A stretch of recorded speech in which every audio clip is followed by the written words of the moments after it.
आज का हमारा विषय है प्लेटो फांसीवाद का जनक। प्लेटो का समाधान है प्रबुद्ध निरंकुशता। प्लेटो को इतिहास में प्रथम फासिस्ट कहा जा गया है। क्रॉसमैन। प्लेटो के दर्शन परिप्रेक्ष्य विचारणी प्रश्न क्या प्लेटो फांसीवादी विचारक है। सामान्यतः विद्वान द्वारा प्लेटो को इतिहास का प्रथम फांसीवादी या आधुनिक फांसीवाद के पिता होने का आरोप लगाया गया है। फांसीवाद से अभिप्राय। फांसीवाद एक सर्वाधिकारवादी विचारधारा है जिसका जन्म प्रथम महायुद्ध के पश्चात हुआ। इसका प्रवर्तक इटली का मुसोलिनी था। फांसीवाद की उत्पत्ति फांसियों से हुई जिसका अर्थ लकड़ी के गट्ठर से होता है। फांसीवादी के राज्य राष्ट्र की कल्पना का प्रतीक है। उनके अनुसार राष्ट्र अनुशासनबद्ध व्यक्तियों का समूह गठन है।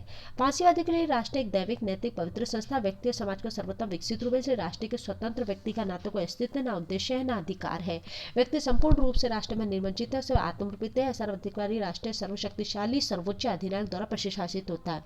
प्लेटो को फांसीवाद को उपयुक्त विचारधारा का जन्म देने की प्रेरणा वाला समझा जाता है जो कि व्यक्ति की तुलना में राष्ट्र को महत्व देता है।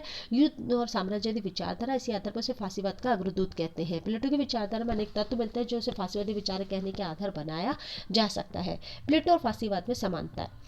प्लेटो और फांसीवाद दोनों लोकतंत्र के विरोधी हैं। जिस प्रकार प्लेटो ने एथेंस के लोकतंत्र की अटूट आलोचना की उसी प्रकार फासिस्टों ने भी आधुनिक लोकतंत्र को मूर्खों का शासन कहा है। प्लेटो और फांसीवाद दोनों व्यक्ति के संबंध में समान दृष्टिकोण अपनाते हैं। दोनों राज्य को साध्य और व्यक्ति को साधन मानते हैं। प्लेटो फांसीवादी दर्शन के अंतिम परिणति अधिनायकवाद की स्थापना होती है। प्लेटो दर्शन में दार्शनिक शासन अधिनायकवादी शासन स्थापित होता है तब फांसीवादी दर्शन में फासिस्ट नेता को अधिनायकशाही स्थापित होती है। प्लेटो फांसीवाद दोनों राज्य के हित को सर्वोपरि मानते हैं। व्यक्ति राज्य की तुलना में कोई पृथक अधिकार या स्वामित्व तो नहीं रखता है। प्लेटो मुसोलिनी दोनों को मनुष्य की असमानता विश्वास था। दोनों की धारणा थी कि मनुष्य में बौद्धिक क्षमता कार्य की शक्ति एक समान नहीं होती है। प्लेटो मुसोलिनी दोनों ने ही राज्य नियंत्रित शिक्षा का समर्थन किया है।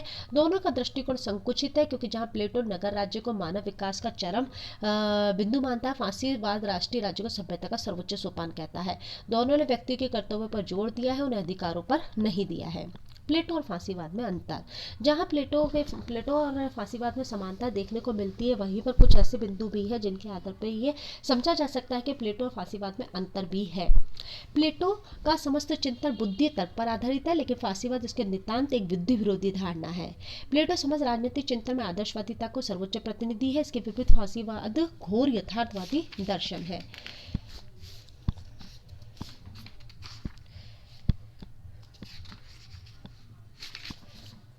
प्लेटो ने अपने विचार दर्शन में विवेक प्रधान है, उसे समझ दर्शन में संयम पर बल दिया है और जबकि फांसीवादी विचारधारा शक्ति और नेतृत्व पर आधारित है। प्लेटोवाद का समस्त विचार दर्शन नैतिकतावादी है, ज्ञान गुण संयम और सच्चरिता का प्रमुख तत्व है जबकि फांसीवाद में नैतिकता में विश्वास नहीं किया जाता।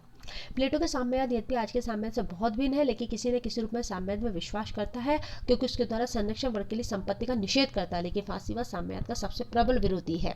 प्लेटो आंतरिक बाहरी क्षेत्र में शांति विश्वास करता है और विभिन्न नगर राज्य में सहयोग सद्भावना के साथ रहे, लेकिन फांसीवाद निरंतर युद्ध की स्थिति को बनाए रखना चाहता है। प्लेटो का लक्ष्य आत्मनिर्भर नगर राज्य है, फांसीवाद का लक्ष्य है साम्राज्यवाद। प्लेटो के न्याय संबंधी धारणा भिन्न है। प्लेटो के अनुसार अपने स्वभाव के अनुकूल कार्य करना न्याय है, फासिस्टों के अनुसार न्याय शक्तिशाली का हित है। प्लेटो के सिद्धांत और फासिस्टों के सिद्धांत की कतिपय समानताओं के रहते हुए दोनों में मौलिक अंतर है और सच यह है कि फासिस्टों की भांति प्लेटो ने भी व्यक्ति राज्य के अधीन कर दिया, कदापि व्यक्तियों को शासन करने का अधिकार दिया। फिर भी प्लेटो मुसोलिनी हिटलर की तरह सर्वसत्ताधिकारवादी नहीं कहा जा सकता।